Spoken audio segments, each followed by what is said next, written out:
আসসালামু আলাইকুম। জীবনে চলার পথে মানে কম বেশি আমরা সবাই কিন্তু উদ্বেগ বা দুশ্চিন্তার মুখোমুখি হই। এটা যেন আমাদের অভিজ্ঞতার একটা অংশ, তাই না?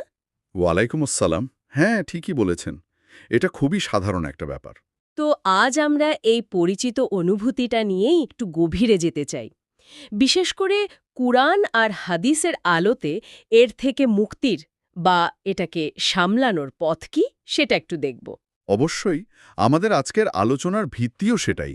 মানে যে উৎসগুলো আমরা দেখছি, সেগুলো মূলত কুরআন আর হাদিসের ভিত্তিতেই এই দুশ্চিন্তা কমানোর উপায়গুলো তুলে ধরে। আচ্ছা। আমাদের লক্ষ্য হল এই যে জ্ঞান, এই দৃষ্টিকোণ আর যে বাস্তব নির্দেশনাগুলো আছে, সেগুলোকে এমনভাবে সামনে আনা যা আজকের দিনেও আমাদের মানসিক উদ্বেগ বা অ্যাংজাইটি মোকাবেলায় কাজে আসতে পারে। দারুণ। তাহলে আর দেরি না করে শুরু করা যাক। ইসলামী দৃষ্টিকোণ থেকে যদি দেখি দুশ্চিন্তাকে আসলে কিভাবে দেখা হয়, এটা কি শুধুই একটা নেতিবাচক অনুভূতি নাকি এর কোনো বৃহত্তর তাৎপর্য আছে? দেখুন, উৎসগুলো বলছে ইসলাম এটাকে জীবনের একটা স্বাভাবিক অংশ হিসেবেই স্বীকার করে। এটা মানুষের স্বভাবের মধ্যেই আছে। তবে হ্যাঁ, এর একটা গভীর দিকও আছে। হুম। কুরআন আর হাদিসের ব্যাখ্যা যদি দেখি, তাহলে জীবনের পরীক্ষা, দুঃখ কষ্ট, এই কঠিন পরিস্থিতিগুলো, এগুলো প্রায়ই আসে ঈমানের পরীক্ষা হিসেবে।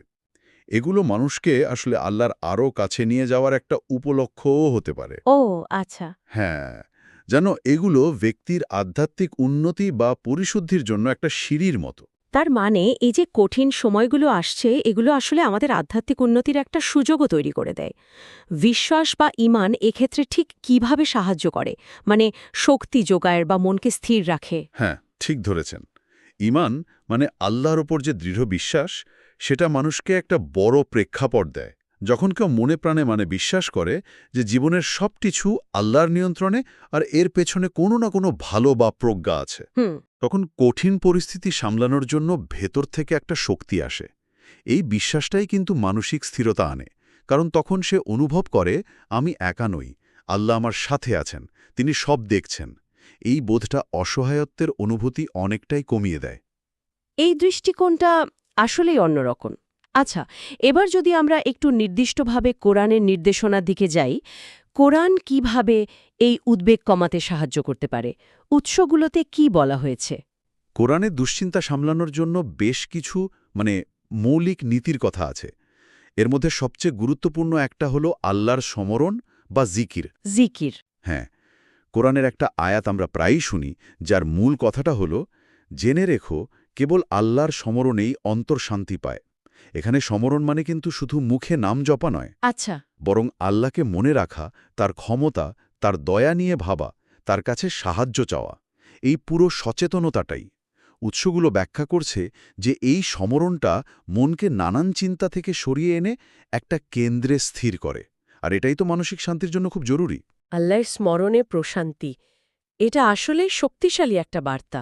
আচ্ছা, এর বাইরে কি বিশেষ কোনো সূরা বা আয়াতের কথা বলা হয়েছে যেগুলো বিশেষভাবে সান্ত্বনা দেয় বা মনের জোর বাড়ায়? হ্যাঁ, হ্যাঁ, বেশ কিছু সূরা আর আয়াত আছে যেগুলোর বার্তা আর ভাবটাই এমন যে সেগুলো খুব সান্ত্বনা দেয়। যেমন ধরুন সূরা আদ-দুহা। সেখানে আল্লাহ তার নবীকে সাল্লাল্লাহু আলাইহি সাল্লাম আশ্বাস দিচ্ছেন যে তিনি তাকে ছেড়ে যাননি আর ভবিষ্যতের দিনগুলো হবে আগের চেয়ে ভালো। হুম। আরেকটা খুব পরিচিত উদাহরণ হল সূরা আল-ইনশিরাহ। এর মূল কথাটা হল, নিশ্চয়ই কষ্টের সাথেই স্বস্তি আছে। এই আয়াতটা বারবার মনে করিয়ে দেয় যে কঠিন সময় চিরদিন থাকে না, আর স্বস্তিটা কষ্টের সাথেই থাকে, হয়তো অন্য রূপে। কষ্টের সাথেই স্বস্তি, এটা তো প্রচলিত ধারণার চেয়ে তো ভিন্ন। আমরা ভাবি কষ্টের পরে স্বস্তি আসে। ঠিক, এটাই বিশেষত্ব। উৎসগুলো বলছে এই আয়াতগুলো যখন পড়া হয় বা এর অর্থ নিয়ে ভাবা হয়, তখন কঠিন সময়েও একটা আশার আলো দেখা যায়, ধৈর্য ধরতে উৎসাহ পাওয়া যায়। বাহ। আচ্ছা, আরেকটা খুব গুরুত্বপূর্ণ ধারণা তো হলো তাওয়াক্কাল, আল্লাহর ওপর ভরসা করা। হুম। এটা উদ্বেগ কমাতে কিভাবে কাজ করে? উৎসগুলো কি বলে? তাওয়াক্কুল, হ্যাঁ, এটা নিয়ে অনেক আলোচনা হয়। আবার অনেকে হয়তো একটু ভুলও বোঝেন। এর মানে কিন্তু হাত পা গুটিয়ে বসে থাকা নয় একদমই। ঠিক। উৎসগুলো খুব পরিষ্কার করে বলছে, তাওয়াক্কুল হল নিজের পক্ষে যা কিছু করার সবটুকু চেষ্টা করার পর ফলাফলের ভারটা পুরোপুরি আল্লাহর উপর ছেড়ে দেওয়া। দেখুন, আমাদের দুশ্চিন্তার একটা বড় কারণ কি? ভবিষ্যতের অনিশ্চয়তা, আর ফলাফলের উপর আমাদের নিয়ন্ত্রণ নেই এই ভাবনাটা। তাওয়াক্কুল ঠিক এই মানসিক বোঝাটাকেই হালকা করে দেয়। আচ্ছা। যখন একজন তার কাজটা ঠিক মতো করে আর মনে প্রাণে বিশ্বাস রাখে যে আল্লাহ তার জন্যে যা ঠিক করবেন সেটাই সবচেয়ে ভালো হবে, তখন সে কিন্তু ফলাফলের চিন্তা থেকে অনেকটা মুক্ত হতে পারে। এটা দায়িত্বটা পালন করার পর এক ধরনের মানসিক শান্তি দেয়। তার মানে চেষ্টাও করতে হবে, আবার বিশ্বাসও রাখতে হবে, দুটোই জরুরি। আচ্ছা, আর ধৈর্য বা সবরের ব্যাপারে কোরআনের বার্তাটা কি? এটা কি শুধু এই কষ্ট সহ্য করা? সবর বা ধৈর্য ধরা তো ইসলামী শিক্ষার একটা একেবারে কেন্দ্রীয় বিষয়। তবে এটা শুধু দাঁতে দাঁত চেপে কষ্ট সহ্য করা নয়। কোরআন ধৈর্যশীলদের অনেক উঁচু মর্যাদা দিয়েছে, আর তাদের জন্য বড় পুরস্কারের ওয়াদা করেছে। উৎসগুলো ব্যাখ্যা করে সবরের মধ্যে আছে আল্লাহর সিদ্ধান্তে সন্তুষ্ট থাকা, অভিযোগ না করা, আর কঠিন অবস্থাতেও আল্লাহর দেখানো পথে শক্ত থাকা। বিপদে বা কষ্টে ধৈর্য ধরলে শুধু পরিস্থিতি সামলানোই সহজ হয় না, বরং এটাকে একটা আধ্যাত্মিক শিক্ষা বা গুনাহ মাফের সুযোগ হিসেবে দেখার মনমানসিকতা তৈরি হয়। এটা ঠিক। কুরআনে তো বলাই হয়েছে, নিশ্চয়ই আল্লাহ ধৈর্যশীলদের সাথে আছেন। এই অনুভূতিটাই তো অনেক বড় শক্তি, তাই না? অবশ্যই। তাহলে কুরআনের নির্দেশনাগুলো বেশ পরিষ্কার। আল্লাহর স্মরণ, নির্দিষ্ট আয়াতের মাধ্যমে সান্ত্বনা, চেষ্টার পর তাওয়াক্কুল, আর কঠিন সময়ে সবর। এবার যদি আমরা একটু হাদিসের দিকে তাকাই, মানে নবী সাল্লাল্লাহু আলাইহি সাল্লামের শিক্ষা ও জীবন থেকে দুশ্চিন্তা মোকাবেলায় কি পাই? হাদিসেও এ ব্যাপারে খুবই মূল্যবান আর নির্দিষ্ট দিক নির্দেশনা আছে। বিশেষভাবে বলতে হয়, নবী সাল্লাল্লাহু আলাইহি সাল্লামের শেখানো বিভিন্ন দোয়ার কথা। দোয়া? হ্যাঁ, অনেক মাসনুন দোয়া আমরা পাই, যেখানে তিনি সাল্লাল্লাহু আলাইহি ওয়াসাল্লাম জীবনের নানা রকম উদ্বেগ, দুঃখ, ভয়, অসহায়ত্ব, এমনকি অলসতা, কাপুরুষতা, কৃপণতা, ঋণের বোঝা, মানুষের জুলুম, এসব থেকে আল্লাহর কাছে আশ্রয় চেয়েছেন। অনেকগুলো বিষয়। হ্যাঁ, উৎসগুলো বলছে এই দোয়াগুলো শুধু আল্লাহর সাহায্য চাওয়ার মাধ্যমই না, এগুলো নিয়মিত পড়লে মনের ভেতর এক ধরনের শক্তি, স্থিরতা আর আল্লাহর উপর নির্ভরতার বোধ তৈরি হয়। কিছু বর্ণনায় এমনও আছে যে বিশেষ কিছু দোয়া পড়ার পর সাহাবীদের উদ্বেগ কমে গিয়েছিল। তার মানে এই দোয়াগুলোর একটা সরাসরি মনস্তাত্ত্বিক প্রভাবও আছে। আচ্ছা, ইসলামের আরেকটা স্তম্ভ হল নামাজ বা সালাত। এটা কিভাবে উদ্বেগ কমাতে সাহায্য করে? উৎসগুলো কি বলে? সালাত বা নামাজকে তো উদ্বেগ আর মানসিক চাপ থেকে মুক্তির অন্যতম প্রধান উপায় হিসেবেই হাদিসে বলা হয়েছে। নবী সাল্লাল্লাহু আলাইহি ওয়াসাল্লাম নিজে যখন কোনো কঠিন বা উদ্বেগজনক পরিস্থিতির মুখোমুখি হতেন, তখন তিনি নামাজের আশ্রয় নিতেন। উৎসগুলো ব্যাখ্যা করে, দিনে 5 বার নামাজ একজন মানুষকে কিছু সময়ের জন্য হলেও দুনিয়ার চিন্তা, ব্যস্ততা থেকে সরিয়ে আনে। হ্যাঁ। নামাজের যে কাজগুলো আছে, যেমন দাঁড়ানো, রুকু করা, সিজদা দেওয়া, এগুলোর মধ্যে কিন্তু একটা স্থিরতা আর মনোযোগের চর্চা হয়। হ্যাঁ, তা তো হয়। বিশেষ করে সিজদায় যখন বান্দা আল্লাহর সবচেয়ে কাছে থাকে, তখন নিজের সব দুঃখ, কষ্ট, চাওয়া পাওয়া সরাসরি আল্লাহর কাছে বলার যে সুযোগটা তৈরি হয়, সেটা মানসিক চাপ কমাতে আর একটা গভীর শান্তি আনতে খুব কার্যকরী। এটা যেন দিনের মধ্যে কয়েকবার নিজের স্রষ্টার সাথে কানেক্টেড হয়ে রিচার্জ হওয়ার মতো। নামাজের এই আধ্যাত্মিক আর মনস্তাত্ত্বিক দিকটা আসলেই গুরুত্বপূর্ণ। আচ্ছা, আরেকটা বিষয় প্রায়ই শুনি, দান সৎকা করা বা অন্যের সাহায্য করা। এর সাথে নিজের উদ্বেগ কমার সম্পর্কটা কি? হ্যাঁ, ইসলামে সাদাকা বা দান করা আর অন্যের প্রয়োজনে পাশে দাঁড়ানোর উপর কিন্তু খুব জোর দেয়া হয়েছে। উৎসগুলো বলছে এর পেছনে শুধু সামাজিক কল্যাণ বা পরকালের সওয়াবই না, তাৎক্ষণিক মানসিক উপকারও আছে। ও আচ্ছা। কিভাবে? যখন কেউ নিজের সামর্থ্য অনুযায়ী অন্যের কষ্ট কমাতে এগিয়ে আসে, তখন তার নিজের মনের দুঃখ বা উদ্বেগও অনেক সময় হালকা হয়ে যায়। একটা কারণ হতে পারে অন্যের বড় কষ্টের তুলনায় নিজের সমস্যাটা তখন একটু ছোট মনে হয়। হতে পারে।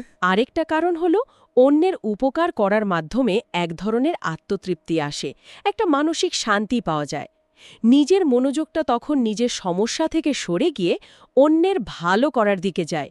এটাও কিন্তু উদ্বেগের চক্র ভাঙতে সাহায্য করে। কিছু হাদিসে এমন ইঙ্গিত আছে যে দান বালা মুসিবত দূর করে।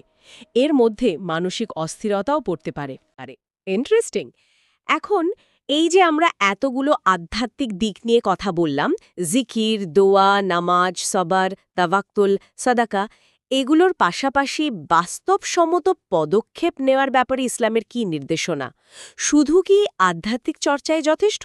এটা খুব জরুরি একটা প্রশ্ন তুলেছেন, আর উৎসগুলো এ ব্যাপারে খুব ভারসাম্যপূর্ণ একটা গাইডেন্স দেয়। ইসলামে কিন্তু আধ্যাত্মিক নির্ভরতা আর বাস্তব পদক্ষেপ এই দুটো সমন্বয়ের উপরই জোর দেওয়া হয়েছে। আচ্ছা। একটা বিখ্যাত হাদিসের কথা প্রায় বলা হয়, যেটার মূল কথা হলো আগে উট বাঁধো, তারপর আল্লাহর উপর তওয়াক্কুল করো। হ্যাঁ, শুনেছি। এর সহজ মানে হলো শুধু আল্লাহর উপর ভরসা করে বসে থাকলে চলবে না, নিজের দিক থেকে যা যা করার আছে সেই চেষ্টাটুকু করতে হবে। ধরুন কেউ অসুস্থ হলে তার চিকিৎসা নেওয়া উচিত, আর্থিক সমস্যা থাকলে হালাল উপার্জনের চেষ্টা করা দরকার, কোনো বিষয়ে জ্ঞানের অভাব থাকলে জ্ঞান অর্জন করা, সমস্যার আসল কারণটা খুঁজে বের করা এবং সেটা সমাধানের জন্য যুক্তিসঙ্গত আর বৈধ সব রকম চেষ্টা চালানো, এগুলোও কিন্তু তাওয়াক্কুলেরই অংশ। শুধু দোয়া করে বা সবর করে বসে না থেকে সক্রিয়ভাবে সমাধানের পথ খোঁজা, এটাও ঈমানেরই একটা দাবি। তার মানে যদি কারোর উদ্বেগের কারণ হয় কোনো মানসিক স্বাস্থ্য সমস্যা, ধরুন অ্যাংজাইটি ডিসঅর্ডার বা ডিপ্রেশন, সেক্ষেত্রে পেশাদার সাহায্য যেমন কাউন্সিলিং বা থেরাপি নেওয়া, এটাও কি ওই উট বাঁধার মধ্যে পড়ে? ইসলাম কি এটাকে নিরুৎসাহিত করে না? অবশ্যই পড়ে, আর ইসলাম এটাকে উৎসাহিতই করে। দেখুন, ইসলাম জ্ঞান অর্জন আর নিরাময় খোঁজার ওপর জোর দেয়। নবী সাল্লাল্লাহু আলাইহি সাল্লাম বলেছেন, আল্লাহ এমন কোনো রোগ দেননি যার নিরাময় তিনি দেননি। ঠিক। তাই শারীরিক হোক বা মানসিক যে কোনো অসুস্থতার জন্য সঠিক চিকিৎসা নেওয়া ইসলামের দৃষ্টিতে শুধু জায়েজই না, বরং চাওয়া হয়। যদি কারো উদ্বেগ এমন পর্যায়ে যায় যে তার স্বাভাবিক জীবনযাত্রা ব্যাহত হচ্ছে, তাহলে বিশেষজ্ঞ মনোবিদ বা ডাক্তারের পরামর্শ নেওয়াটা ওই চেষ্টারই অংশ, যা তাওয়াক্কুলের আগে করতে বলা হয়েছে। আচ্ছা, বুঝতে পারছি। আর আধ্যাত্মিক যে অনুশীলনগুলো আছে, নামাজ, দোয়া, জিকির, এগুলো চিকিৎসার পাশাপাশি চলতে পারে। এগুলো মানসিক শক্তি যোগাতে, নিরাময় প্রক্রিয়াকে দ্রুত করতে খুবই সাহায্য করে। কিন্তু এগুলো চিকিৎসার বিকল্প নয়, বরং পরিপূরক। বিশ্বাস রাখতে হবে আল্লাহর ওপর, কিন্তু নিজের চেষ্টার কমতি রাখা যাবে না। এই ভারসাম্যপূর্ণ দৃষ্টিকোণটা বোঝা আসলেই খুব জরুরি। তাহলে সারসংক্ষেপে যদি বলি, কুরআন ও হাদিসের আলোকে দুশ্চিন্তা মোকাবেলার পথটা হলো একটা সমন্বিত পথ, তাই না? একদম। একদিকে আল্লাহর সাথে গভীর সম্পর্ক তৈরি করা, তাকে স্মরণ করা, তার কাছে চাওয়া, ভরসা রাখা, তার সিদ্ধান্তে ধৈর্য ধরা, আর অন্যদিকে সমস্যার বাস্তব কারণ খুঁজে বের করে সেটা সমাধানের জন্য সক্রিয় চেষ্টা করা। প্রয়োজনে চিকিৎসা বা পেশাদার সাহায্য নেওয়াটাও এর অন্তর্ভুক্ত। একদম ঠিক। মূল কথাটা হলো আধ্যাত্মিক চর্চা আর বাস্তব পদক্ষেপ দুটো একসাথেই চলে। উৎসগুলো থেকে আমরা এটাই শিখি যে আল্লাহর উপর পুরো আস্থা রেখে আর তার দেখানো পথে চলে মানুষ কিন্তু জীবনের কঠিন সময়েও মনের শান্তি আর শক্তি খুঁজে পেতে পারে। ব্যাপী অনুশীলন একটা চেষ্টার বিষয়। এই নির্দেশনাগুলো নিয়মিত চর্চা করলে ধীরে ধীরে নিজের উদ্বেগ নিয়ন্ত্রণ করা এবং মানসিক দৃঢ়তা অর্জন করা সম্ভব। আলোচনাটা আসলেই খুব ভালো লাগলো। অনেক কিছু পরিষ্কার হলো। দেখলাম যে শত শত বছর আগের নির্দেশনাগুলো আজকের এই জটিল জীবনে কতটা প্রাসঙ্গিক হতে পারে যদি আমরা সেগুলোকে ঠিকমতো বুঝতে আর কাজে লাগাতে পারি। অবশ্যই। শেষ করার আগে আমাদের শ্রোতাদের জন্য একটা ছোট্ট চিন্তার খোরাক রেখে যেতে চাই। বলুন। একটু ভাবুন তো, আজকের আধুনিক মনোবিজ্ঞান উদ্বেগ কমানোর জন্য যেসব কৌশল শেখায়, যেমন ধরুন মাইন্ডফুলনেস, কগনিটিভ থেরাপি, নানা রকম স্ট্রেস ম্যানেজমেন্ট টেকনিক, সেগুলোর সাথে যদি কোরআন ও হাদিসের এই আধ্যাত্মিক অনুশীলনগুলো যেমন জিকির, সালাদ বা তাওয়াক্কুলের ধারণাকে সচেতনভাবে মেলানো যায়, তাহলে একজন মানুষের সার্বিক মানসিক, আবেগিক এবং আত্মিক সুস্থতার উপর এর মিলিত প্রভাবটা কেমন হতে পারে। এই মেলবন্ধনের সম্ভাবনাটা নিয়ে না হয় আপনারা নিজেরাই একটু ভাবলেন। আজ এ পর্যন্তই। আল্লাহ হাফেজ। আল্লাহ হাফেজ।